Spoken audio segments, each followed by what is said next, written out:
Silvio! Maga ka yata nagsimba ngayon. Mukhang ikinumpisal mo na ang pandaraya mo noong nakaraang eleksyon, kaya ka nanalo.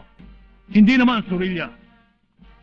Ipinagdasal ko lang ang kaluluwa mo na malaulang sinusunog sa impyerno dahil sa ginawa mong pangungurakot sa taong bayan. Kaya ka natalo sa nakaraang eleksyon. Pinakinggan ka ba naman ng demonyo? Yan lang naman ang kakapi mo riyan eh. Hindi nga eh. Masyado raw mabigat ang kasalanan mo para patawarin na lamang. Kailangan daw pagdusahan mo ang lahat. Akalain mo, pareho pala tayo ng idinasal. Pero ayaw ni Judas na maging mayor ka dito. Dahil lalo magdulo sa mga tao dito. Siya nga ba? Alam mo, ang magnanakaw ay galit sa kapwa magnanakaw. Sa dinami-dami ba naman ang santo? Si Judas pa nilapitan mo. Abay, hindi nga papayag yung sa dasal mo.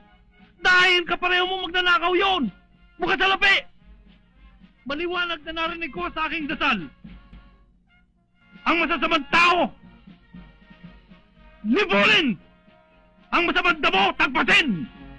Ang taong nagpapatubo ng doble-doble at nananakot sa taong bayan! Sunugin! Tama! Kaya ngayon pa lang ay putulin na natin ang ugat. Kasi pakiburon lahat ng ito. Kung ganyan, tapusin natin ito ngayon. Kung ano ka eh! Hilahin nyo!